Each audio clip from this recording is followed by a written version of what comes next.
We're taking this section of the Scene at 6 to have a live interview with Governor Ray Blanton about the Corrections Department, amongst other topics. Thank you for coming, Governor.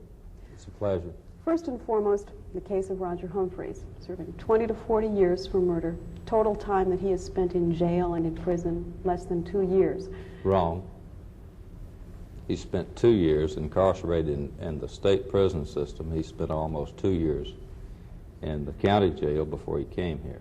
So let's don't confuse the facts. Just stick with the facts and we'll be all right. I'm sticking with the facts that I was supplied by the Corrections Department, which told me that in jail, Roger Humphreys spent 575 days, which is a shorter period of time than 2 years. So we may have prior to coming here. Yes, and then 2 months in the main prison. No, he's been in prison for over 2 years here. But less than 3 years? Would we agree over 2 and less than 3? No. You add what he spent in jail, 500 some odd days. You add what he spent in the state prison, which has been over 2 years. He's a prisoner. All right. Then let's clarify it this way, Governor. He spent 575 days in jail. When he came to the Tennessee State Prison, he spent 2 months behind the wall before he became a minimum security prisoner. Wrong. He's still a prisoner. He's not on work release. His status he reports to it every night. His status has changed, Governor. He is now a state photographer. When we saw Roger Humphreys and photographed him, he was without supervision. He was out from behind the wall, and he returns to CRC at night, but there are some evenings when he is out of state on photographic assignments. Right. The case of Roger Humphreys. Right. His father is your patronage chief in Washington County, Governor. Let's set the record straight. Roger Humphreys spent over 500 days in jail before he came to the state penal institution. He is now incarcerated in the state penal institution. He's working for the state of Tennessee at a far cheaper price than we could buy the expertise anywhere, because I believe in working these people. Going back to the point, Governor, 2 months behind the wall, and he was reclassified. In the form, the reclassification form, it says he was reclassified at the request of the governor's office. His father is your Washington County patronage chief. Right. Some of your critics, both Republican and some Democrat, say politics was the reason for Roger Humphreys' reclassification. Politics is government. Everything I do is political, because politics means government. Now, I wasn't aware of Roger Humphreys' acumen. I didn't know that he was that good a photographer until after he'd been in my office for some 2 years. I'd seen the results of it, liked them.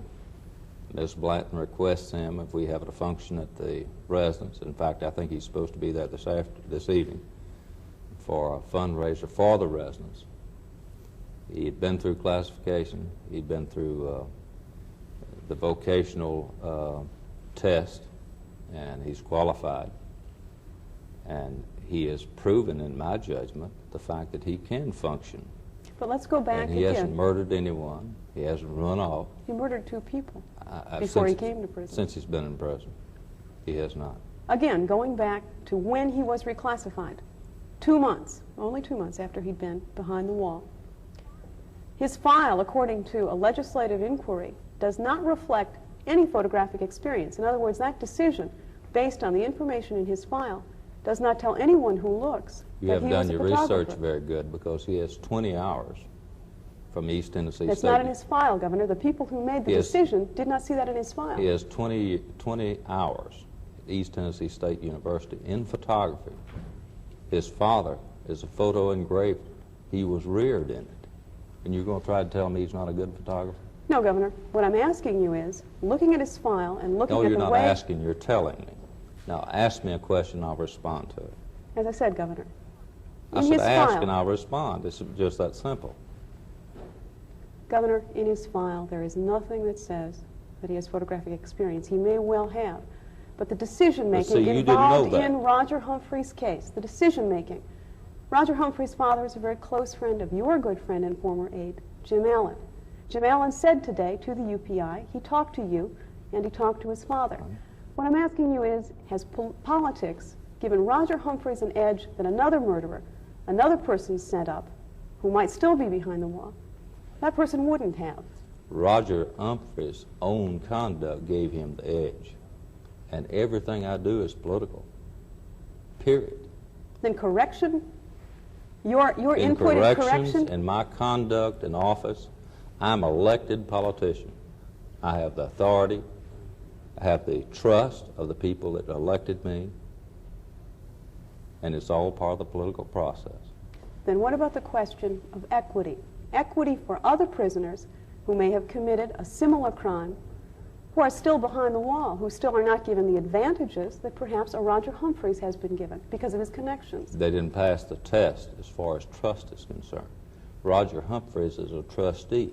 You haven't raised this part. We have trustees, one that drove the commissioner out here this evening, that's in for a 99-year sentence. How long was he behind the wall before he was put out on a minimum security? He's not under a minimum security per se, but he is a trustee because our people believed that he could function outside and do a job. Now there's some good, not a good percentage, just a small percentage, that we will never turn out.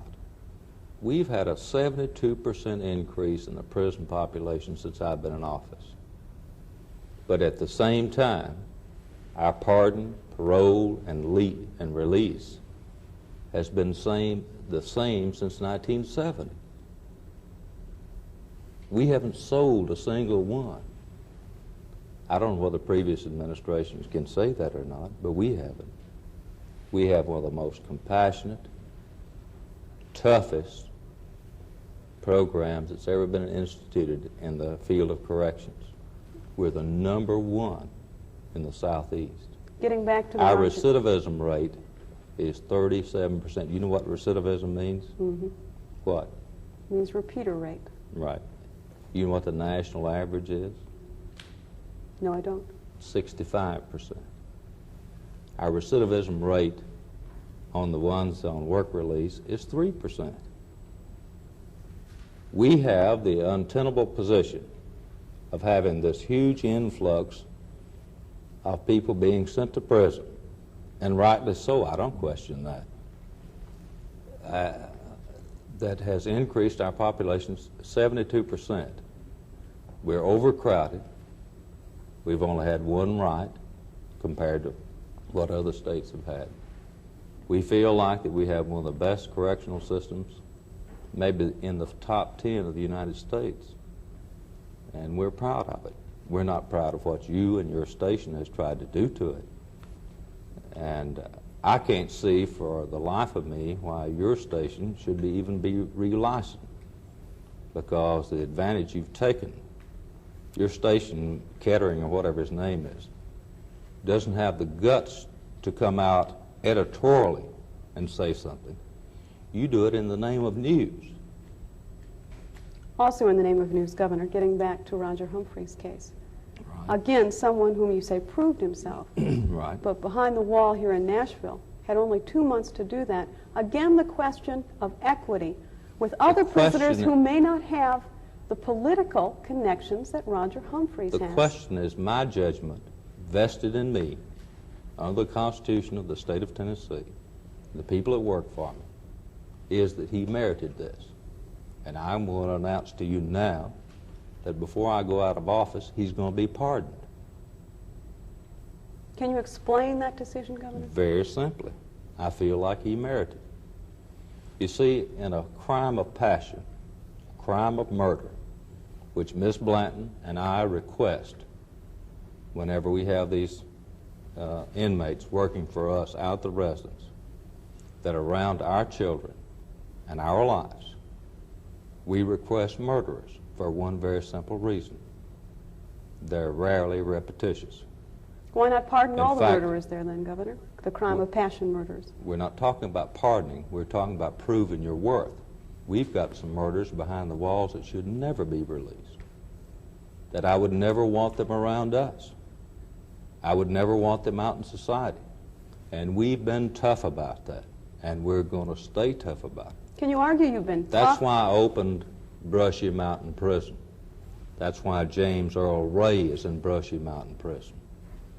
That's why some of these other people that will never be able to cope with society or in Brushy Mountain Prison. But what you're questioning is the decision-making process. What you're saying is that maybe the Constitution ought to be changed, that maybe no one should be in prison, or there ought not to be any court of last resort. Well, the governor's office and the Pardon and Parole Board is the court of last resort, the court of last resort, because they have gone through the judicial process. Now, to give you an idea, Governor, don't you circumvent the judicial process? If I was politically motivated, and something you haven't done on your research, Judge Bowers is the man that sentenced this man. I promoted him from a circuit judge to the Criminal Court of Appeals since I've been in office, since the sentencing. Well, the sentencing came about before I came into office. Now, if I had a vendetta, if Roger Humphrey's father, his family, his mother, friends of Jim Allen, friends of mine, if they had any animosity toward the judicial process, do you think that they would not be sitting on my doorstep and said, why are you going to promote a judge that sent my son to prison for 20 years over a crime of passion? Don't you think they would have done that? Might they not also have been satisfied if they sat on your doorstep and said, pardon my son, get him out from behind the wall? The facts of the matter is Frank Humphreys or his wife, who are fine friends of mine, has never asked me for one favor for Roger Humphreys. Have they asked Jim Allen to ask you? He's made it on his own with my staff and the people that surround it. But before he ever made it with your staff, he was only behind the wall 2 months. Your staff didn't know him when he was released into minimum security. He works for Commissioner Jackson. And Commissioner Jackson asked me if he could give him a pay raise. He's earning $100 a month. The average for the 48, this is outside the ones that work in our prison farm system, the 48 that work for state governments pay is $16.50 per month. It saves us $470,000 a year because of the slots they fill. I believe in working these people. It gives our people that has to make a decision on them. I mean, they're forced by their occupation to make a decision under our Corrections Commission. They have to make a decision of whether to recommend them to the parole board or not. And they can have a better view of whether they should or should not be recommended if they can see them operating in a job, in a vocation. We still go back to the question, Roger Humphreys may be proving himself now, but when he was released into minimum security, when he was given a great deal of freedom very shortly into his prison term behind the main wall, he had not done anything to prove himself necessarily. His file did not reflect photographic skill. And the question is, how was the decision made, and wasn't it made out of cronyism, perhaps, because there was very little other information? Cronyism. If you'll notice, the only people that have raised this outside of your station is Republicans. That's politics. That's not cronyism. But you yourself say you're engaged in politics? I haven't sold a single pardon, a single parole, or none of my people have. I'm not talking about selling a parole or a pardon. But look at the people that have jumped up and raised this issue. I know that your Mr. Kettering is from Louisiana. I know that he was there while my Commissioner of Corrections was there. What kind of vendetta that he has against one of the best commissioners there is in the state of Tennessee or in the nation, I don't know. But some of these days he's going to have to answer to it because you are a licensed of the FCC.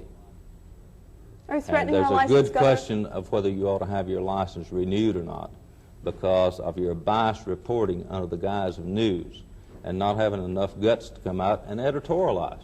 Now, if you want to editorialize, why not do it? Governor, we're interviewing you, asking you the facts instead. Rather than opinion, we're asking our chief executive.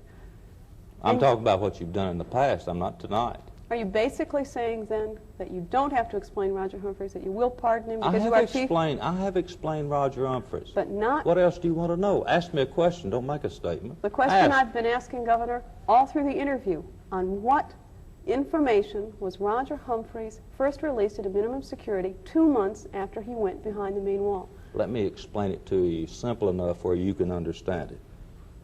Vocational aptitude, ability, trustworthiness, and the fact that he's performed. Now, can you understand that? And politics? No. You asked me why. I've just given you 4 reasons why. You want 10 more? Thank you very much for being with us, Governor Blanton. We will return with more of The Scene at 6 in just a moment.